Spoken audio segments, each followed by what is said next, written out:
మీ పేరు? నా పేరు ఊకోటి రమేష్ అండి.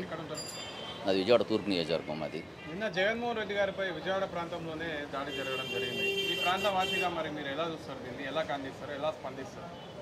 ఇది అత్యంత దుర్మార్గమైన చర్య అండి.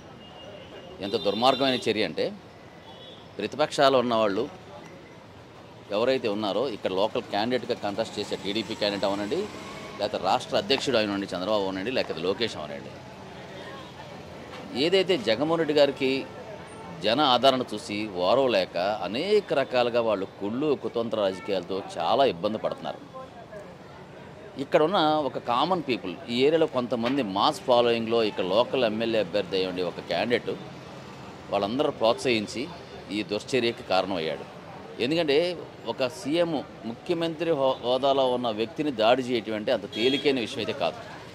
ఎంతో పెద్ద చెయ్యి వెనకాల అండుంటేనే ఇలాంటి దుశ్చర్యలు జరుగుతాయి, ఇలాంటి ఇన్సిడెంట్ జరుగుతాయి. ఈ సిచ్యువేషన్ అయితే యాజ్ అ పార్టీగా ఇది 100% చాలా పెద్ద కుట్ర కార్యక్రమనే మేము ఊహించుకుంటాం. ఎందుకంటే ఇక్కడ వాళ్ళకి ఆల్రెడీ అర్థమైంది, ఇక్కడ వాళ్ళు ఓడిపోతున్నారు. అసలు విజయవాడ లాంటి ఈ ప్రాంతంలో తెలుగుదేశం ఓడిపోతుందనే ఒక చిన్న దురుద్దేశంతో వాళ్ళు అత్యంత దుర్మార్గంగా ఆలోచించి జగన్మోహన్ రెడ్డి గారి మీద వాళ్ళు చేసిన దాడే. కానీ భవిష్యత్ ఎలక్షన్స్లో తగిన బుద్ధి చెప్తారు ప్రజలు. వీళ్ళకి ఎలాంటి బుద్ధి చెప్తారంటే, రెండోసారి ఎలక్షన్ కంటెస్ట్ చేయడానికి కూడా క్యాండిడేట్లు రానికుండా అంత స్థితి వస్తుంది మీ తెలుగుదేశం పార్టీకి. ఎంత దుర్మార్గం అండి. తన పని తను చేసుకుంటా తలంచుకొని తన పని తను చేసుకుని ప్రజాసేవతో ఎంతో ముందుండి ఎంతో సేవగా ఎటువంటి కరప్షన్ లేకుండా ముందుకెళ్తుంటే అతను నాయకుని పట్టుకొని ఇలాంటి కార్యక్రమం చేయడం అనేది అత్యంత దుర్మార్గ కార్యక్రమం. మా విజయవాడ తూర్పు నియోజకవర్గంలో కూడా అలాగే సక్సెస్ఫుల్గా జనం ఆహ్వానం పలికారు జగన్మోహన్ రెడ్డి గారికి.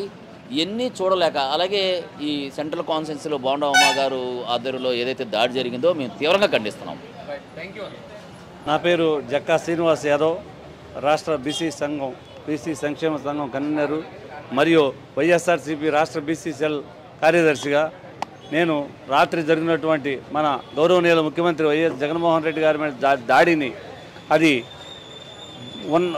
మన ఎస్సీ ఎస్టీ బీసీ మైనారిటీల మీద జరిగిన దాడిగా నేను అభివర్ణిస్తూ, ఈ దుశ్చర్యకు పాల్పడినటువంటి ఈ ప్రతిపక్ష నాయకుల్ని నేను తీవ్రంగా ఖండిస్తూ, వాళ్ళకి ఎందుకంటే ఇంకా ఎలక్షన్ దగ్గరకు వస్తుంది, ఇంకెటు మనం ఈ జనసమూహాన్ని ఈ పేదల యొక్క సంక్షేమ పథకాలను చూసి ఓర్వలేని తనంతో వాళ్ళు ఈ దుశ్చర్యకు పాల్పడి ఉంటారని నేను అనుమానిస్తూ ఉన్నాను.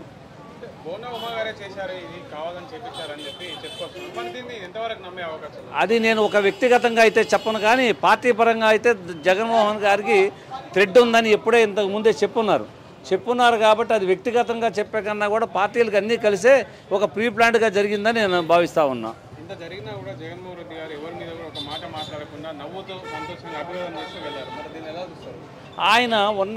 ఆయన బీసీల యొక్క బీసీ ఎస్సీ ఎస్టీ మైనారిటీల యొక్క జనం యొక్క మైండ్ సెట్ ఉంది ఆయనకి. ఆయన ఏదో చేయాలని తపన, ఆ తపనలో ఆ దెబ్బ తగినలా కూడా ఇది మనకు చిన్న గాయమేలే, మన కోసం ప్రజలు చాలామంది 5 కోట్ల మంది జనం మన కోసం ఆలోచిస్తున్నారు, మనకి ఈ చిన్న దెబ్బ ఏమవుతుంది అనే ఒక దృఢ సంకల్పము. ఆయన దేవుని నమ్ముకున్నాడు, దేవుడు ఉన్నాడు, మనకి ఈ దుష్టశక్తులు ఏకమైనా కూడా దేవుడు ఉన్నాడనే కామెంట్తో అతను వెళ్తున్నాడు. అతని ధైర్యము, అతని గుండె ధైర్యమే అతనికి శ్రీరామ రక్ష. రేపు కాబోయే ఎలక్షన్లో ఓటు ద్వారా ఈ ప్రజలంతా కూడా, ఈ బీసీ ఎస్సీ ఎస్టీ మైనారిటీ ప్రజలంతా కూడా తన ఓటు ద్వారా జగన్మోహన్ రెడ్డి గారికి మనం తెలియపరచడమే ఈ యొక్క చర్యకి ఖండన అని నేను భావిస్తూ ఉన్నాను.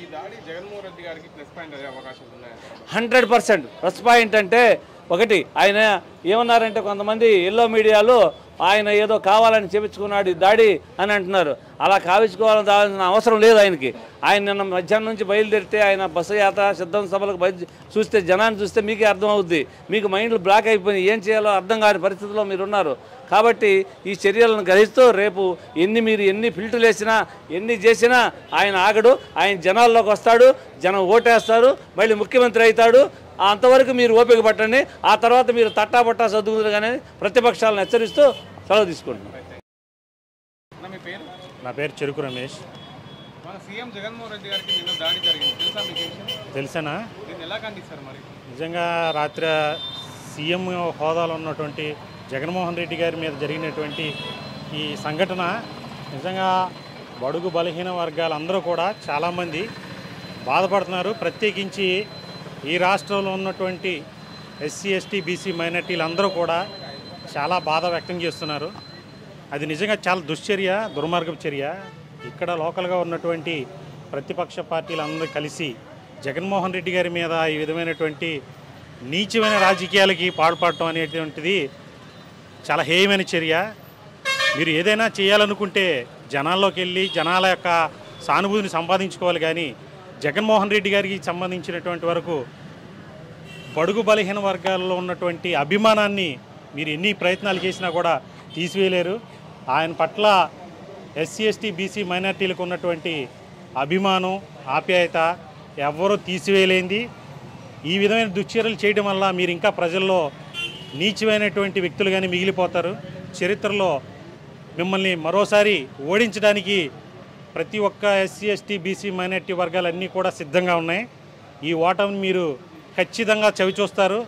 చరిత్రలో ఎన్నడూ లేని విధంగా 175కి 175 వచ్చే విధంగా ఈసారి మళ్ళీ జగన్మోహన్ రెడ్డి గారు ముఖ్యమంత్రిగా ప్రమాణ స్వీకారం చేయబోతున్నారు.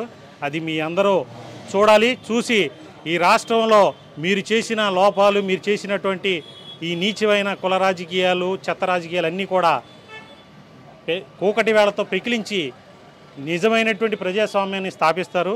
వైఎస్ జగన్మోహన్ రెడ్డి గారిని మేము అందరం నమ్మాము. ఆయనకే మేము అండగా ఉంటాం. ఆయన మాకు చేసినటువంటి ప్రతి దాన్ని మేము గుర్తుపెట్టుకున్నాం. ఆయన చేసిన ప్రతి సంక్షేమం ప్రతి ఒక్క పేద ఇంటికి కూడా వెళ్ళింది. కాబట్టి పేదలందరూ ఆయన వెనకాల ఉన్నారు. మీరు ఎన్ని జిమ్మిక్కులు చేసినా, ఎన్ని కుయుక్తులు చేసినా సరే చివరికి గెలిచేది జగన్మోహన్ రెడ్డి గారు. ఆయన అంత జరిగినా కూడా చిరునవ్వుతో పాదయాత్ర కొనసాగించుకుంటూ ముందుకు వెళ్ళారే కానీ ఎవరిని విమర్శించలేదు, ఎవరిని ఖండించలేదు. ఆయనకి తెలుసు ప్రజల్లో నాకంటూ ఒక ఆదరణ ఉంది. వీళ్ళు ఎన్ని కుయుక్తులు చేసినా రేపొద్దున నేనే సీఎం అవుతాననే నమ్మకం ఆయనలో ఉంది. ఆయన సీఎంగా చేస్తామనే నమ్మకం మాకుంది. మా ఓటుతోనే మీ అందరికీ బుద్ధి చెప్తాం. త్వరలో రేపు జరగబోయే ఎలక్షన్లో వైఎస్ జగన్మోహన్ రెడ్డి గారు అత్యధికమైన మెజారిటీతో 175కి 175 ఖచ్చితంగా సీట్లు సంపాదించుకొని ఒక సీఎం హోదాలో మళ్ళీ పరిపాలించడానికి రెడీగా ఉన్నారు. ఖబర్దారు, ఇలాంటి కుటిల రాజకీయాలు, కుటిల ప్రయత్నాలు చేసిన మీ అందరికీ ఖచ్చితంగా బుద్ధి చెప్పి తీరుతాం.